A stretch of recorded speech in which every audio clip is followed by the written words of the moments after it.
Hola gente, muy buenas. Bueno, bienvenidos al capítulo 8 de El Muro Disociativo, eh, que está muy igual y que como sabéis para mí no sé, me da seguridad, simplemente es una conducta de seguridad.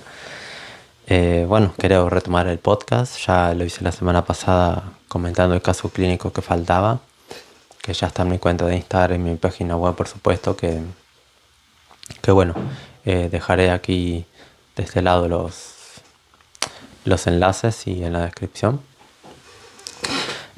Con nueva decoración. Bueno, la luz ya la tenía, la luz esta de aquí detrás. Y bueno, esto que veis aquí simplemente es una figura del Principito, que sabéis que es bueno, mi libro favorito, es una historia que creo que va más allá de la psicología, de la filosofía, y que eh, no me gusta la palabra obligada, pero altamente recomendable la lectura, ¿no? Y bueno, aquello simplemente es una edición especial del Principito que compré con, bueno, pegatinas, pósters y bueno, cositas que a mí me gustan y que me ayudan a conectar también con mi infancia porque fue el primer libro que leí y bueno, eso también ayuda a luchar contra la despersonalización, ¿no? Y bueno, hoy quería simplemente hablar de algo que hoy es, bueno, 17 de agosto, domingo, y quería hablar un poco de la historia de la DPDR, algo que ya compartí en mi Instagram y en mi página web donde dejé un enlace. Y es que la DPDR es tan antigua como la historia del ser humano. Pero se ha tratado a lo largo de la historia, primero desde la filosofía, la literatura, la religión también, los estados disociativos, los estados de despersonalización. Se ha tratado de numerosas formas, pero yo me he centrado en el ámbito clínico. Cuando hablo de ámbito clínico me refiero a la ciencia, y la ciencia principalmente la psiquiatría, ya que la psicología se fundó en 1800 como ciencia, en 1890 porque Wilhelm Wundt abrió el primer laboratorio de psicología experimental en Leipzig, Alemania, y ahí comenzó la psicología como ciencia. Luego se concretó como ciencia del comportamiento a través del conductismo, principalmente con la figura de Watson. Pero bueno, yo quiero hablar de la DPDR, del recorrido histórico de la DPDR, primero como sintomatología, porque antes de trastorno, de tipificarse como trastorno, algunos autores ya mencionaban la DPDR, así como las escalas psicométricas, se mencionaban algunos ítems de algunas escalas. Esto también ha ocurrido en algunos autores que ya describían sensaciones muy similares o iguales a lo que hoy conocemos como DPDR, pero que todavía no llevaban el término de despersonalización. Y bueno, quiero hacer un breve recorrido histórico por ello.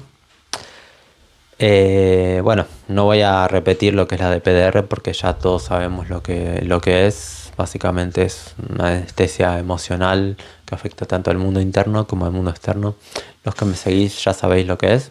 Los que no, bueno, dejaré aquí la definición del DSM. Eh, Aunque bueno, es una definición muy rígida, mm, muy concreta, pero realmente es un espectro y se puede vivir de muchas maneras, ¿no? Y si a alguien le interesa indagar más en ello, le invito a seguirme en mi Instagram y, bueno, en mi página web, pero principalmente en mi Instagram. Como decía, este fenómeno es tan antiguo como la historia de la humanidad. Al final, que se tipifique o no en el DSM, en la CIE, que autores hablen de ello, psiquiatras, no significa que antes no haya existido, significa que hasta el momento no se había estudiado lo suficiente como para convertirlo en un síntoma, en un síndrome, en un trastorno, como se quiera llamarse.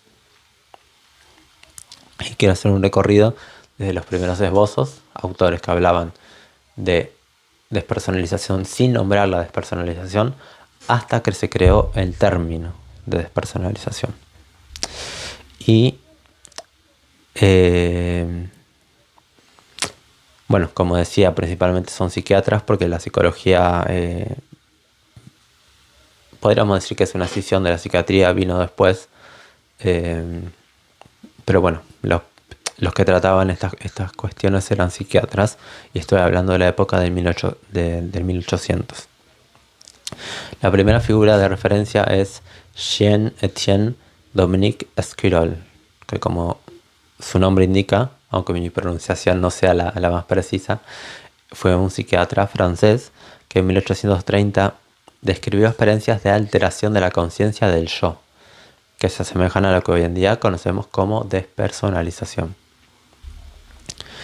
Eh, en un artículo que publicó, describía: algunos pacientes mostraban alienación parcial del pensamiento y de la identidad, es decir, conservaban ciertas funciones mentales, pero se sentían desconectados de sí mismos, algo que nos suena seguramente bastante familiar. El autor señalaba que los enfermos podían reconocer que su percepción de sí mismo estaba alterada, manteniendo el juicio crítico sobre su propia experiencia. Es decir, si lo extrapolamos a lo que hoy en día sabemos, no eran síntomas psicóticos, sino disociativos, porque podían tener un juicio crítico sobre su propia experiencia. Se hizo notar que estas alteraciones podían acompañarse de ansiedad, miedo o agitación, similares a los síntomas que hoy asociamos con la DPDR. Esquirol fue de los primeros en registrar clínicamente fenómenos de separación del yo, sin asociarlos a la locura completa ni delirios, es decir, conservación parcial de la razón. Es decir, sin asociarlos a cuestiones psicóticas, que realmente fueron el germen de lo que es la psiquiatría y del DCM.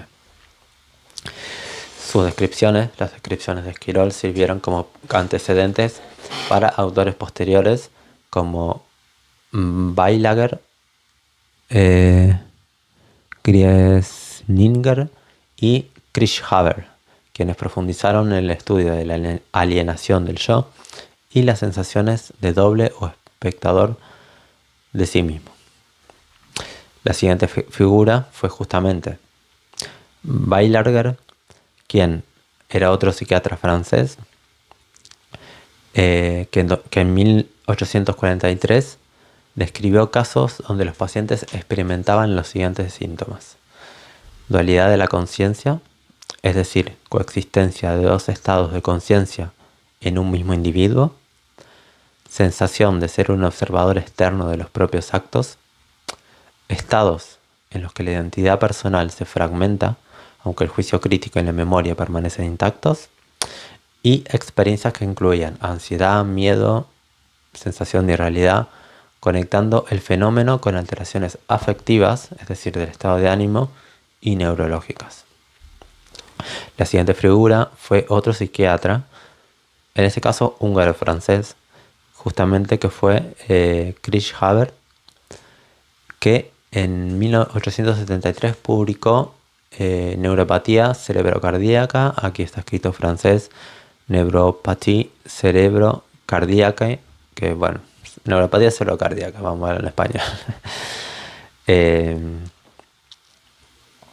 Que bueno, es un artículo que es de libre acceso en internet. Lo que pasa que bueno, es antiguo y está en francés, lógicamente. Y él describió en este artículo que sus pacientes presentaban sensación de mareo, vértigo, desorientación, alteraciones de la percepción del yo, como si se hubiesen transformado en otra persona, sentimientos de irrealidad del mundo exterior, despersonalización corporal, sentir el cuerpo como extraño o cambiado, y palpitaciones, ansiedad interna y malestar somático, es decir, del cuerpo. En ese tratado se encuentra un fragmento muy interesante que decía él: he reunido numerosas observaciones de una enfermedad nerviosa no descrita hasta ahora, que afecta a un tipo invariable. La designo como el nombre de neuropatía cerebrocardíaca. Los síntomas sensoriales incluyen percepciones falsas o alteradas, a menudo comparadas con los efectos de una borrachera, algo que nosotros muchas veces hoy en día decimos, ¿no? Que es como sentirse borracho, anestesiado, aunque sin llegar al delirio, es decir, no era una ya se diferenciaba de la psicosis, aunque guardan gran semejanza y hoy en día todavía hay gente que piensa que tiene esquizofrenia cuando lo que tiene es disociación. El enfermo mantiene la capacidad de razonar, es decir, el juicio de la realidad está intacto, que es lo más diferencial que hay entre síntomas disociativos y síntomas psicóticos, y distinguir sus ilusiones. Un pasaje muy significativo de su tratado ilustra la conexión con lo que hoy describimos como despersonalización. Algunos pacientes manifestaban una impresión extraña, un sentimiento de pérdida de la realidad, expresándose con frases como "no soy yo mismo" o "he perdido la conciencia de mi ser", algo que tranquilamente podríamos decir hoy también. La siguiente figura fue la de Wilhelm Griesinger, psiquiatra también, alemán en este caso, quien escribió en su tratado, bueno, aquí está en alemán, voy a intentar decirlo, me apetece. Pathologie und Therapie der psychischen Krankheiten. Patología y terapia de las enfermedades psíquicas, básicamente, publicado en 1845. Síntomas que hoy reconocemos como despersonalización, desrealización en este tratado. Estos eran pacientes que se perciben como extraños a sí mismos, como si estuvieran divididos en dos, experiencias de duplicación del yo, con la sensación de que una parte observa y otra actúa. La idea de que uno mismo se convierte en un espectador de su propia vida, sin sentirse plenamente agente.